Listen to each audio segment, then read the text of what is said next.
wax a crown right now. What I've done is I've painted some dye lubricant both on the adjacent teeth and on the dye, and then I blew the excess off. Now I'm going to go ahead and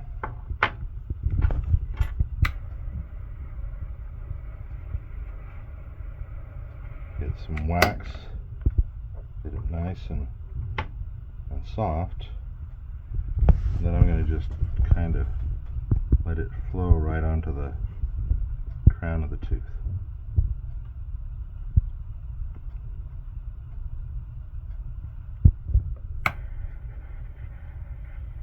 Normally I use a different waxing instrument, but it's being used by somebody else right now.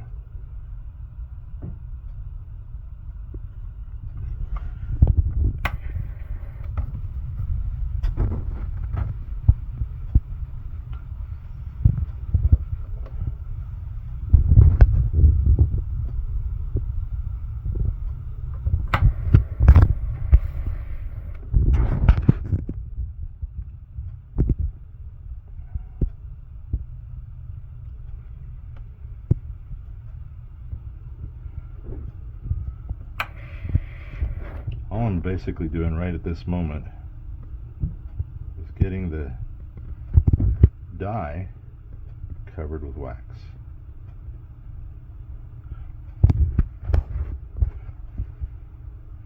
And I've got it right down to about where the margins go. A little bit right there, maybe.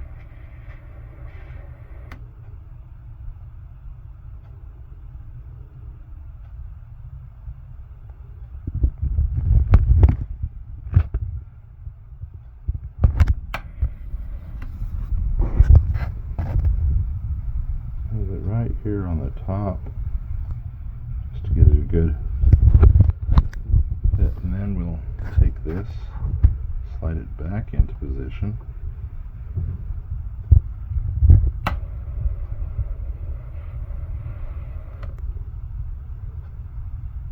and we're going to fill in the wax. I would just take it right up to the edge of the tooth.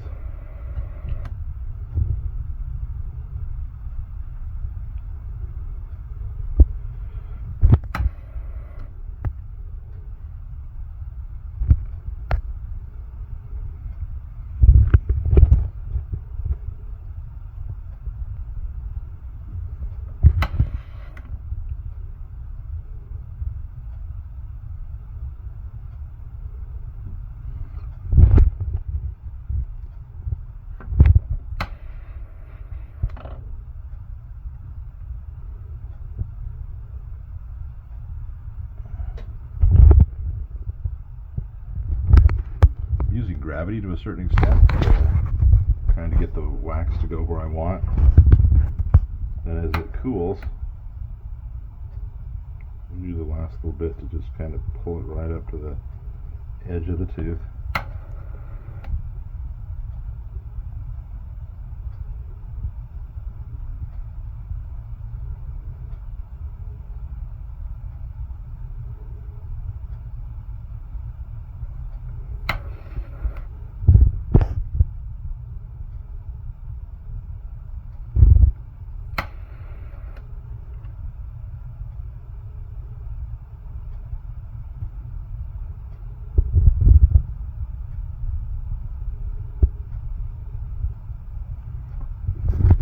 Surface tension of the wax kind of pull it where I want it to go.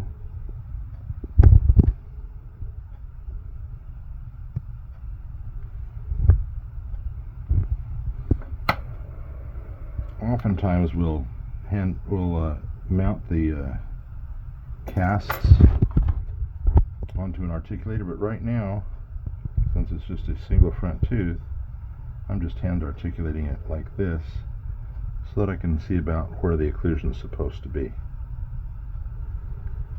And that gives us about where we want it.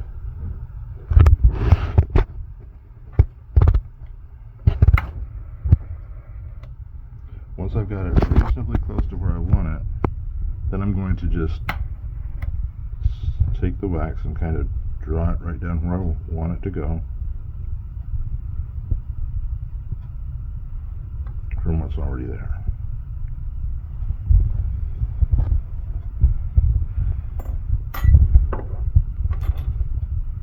Then we'll come in and we'll take away the extra wax. We're going to reshape this to the shape of the tooth now.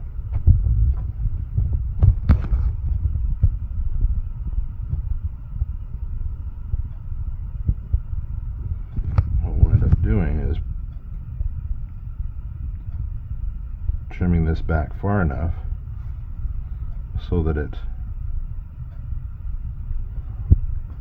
allows us to stack the porcelain on the front, and then we'll have metal on the back. By putting metal on the back, the metal is smoother than porcelain. It's identical, in fact, to the texture of the tooth. And that allows us to create a restoration that doesn't wear out the opposing teeth. You'll notice here, they used to have porcelain crowns on the front tooth, and see how badly they're worn? That's just from being sanded down by the porcelain as the person was grinding. Once it gets sanded down this far, you can't even put a crown on that because there's not enough to grab onto. Okay, once we've got it pretty close, we'll push our pin right here.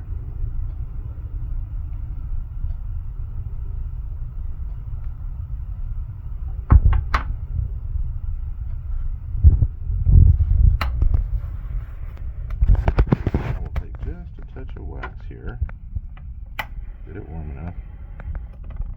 See the little void right here? Yes. So by filling that void with a little bit of wax,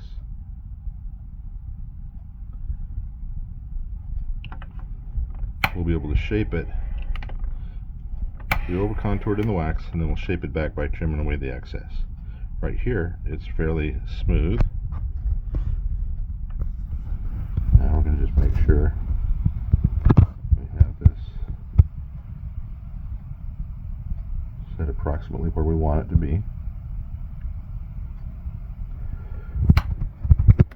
Then our last thing is we're going to come around, we're going to heat the wax right at the margin, so it comes right over the edge of the margin. It's just a little bit longer than we want it to be, so it just comes right over the edge.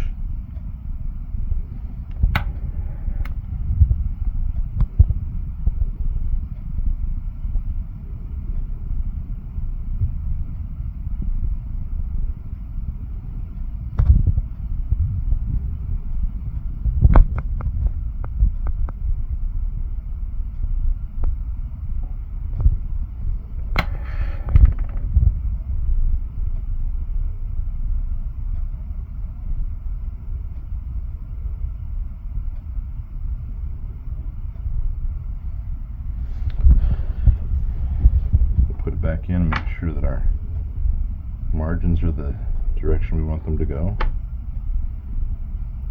Got to look at it and see which way it fits so that everything goes in the way that it's supposed to. Okay, so now we've got our inner proximal contacts established. I'm going to trim this back just a little bit so that we have the metal far enough back.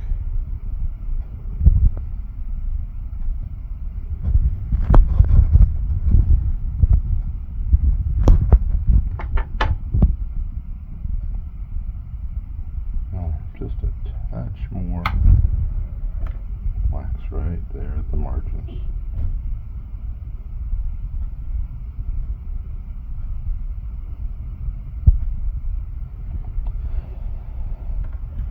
Now I'm going to switch from a number 7 wax spatula to a Hollenbeck.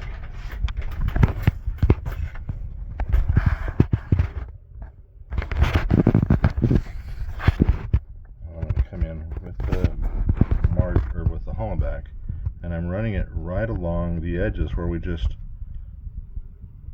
adjusted when we trimmed the die, we tried to make it so that it was right about the same direction as the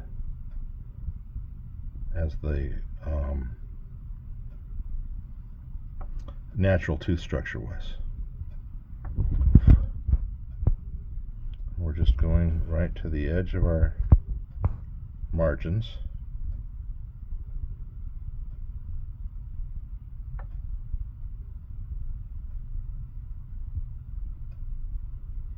Trimming away all the excess. We're just taking it right to the edge of where the red lines are, where we marked our margins.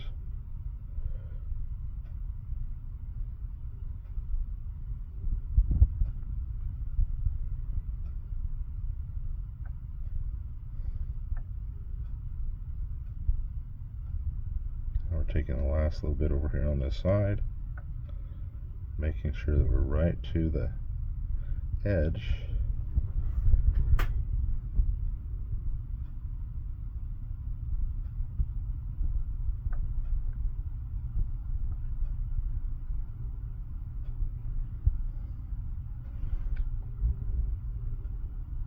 Smoothing this down just a little bit.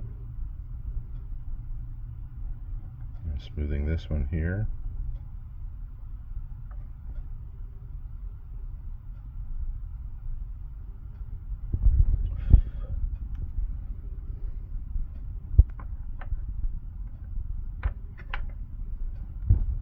Pretty close, just a little bit extra right there. It's just sticking it from the edge. We'll get that caught right like that.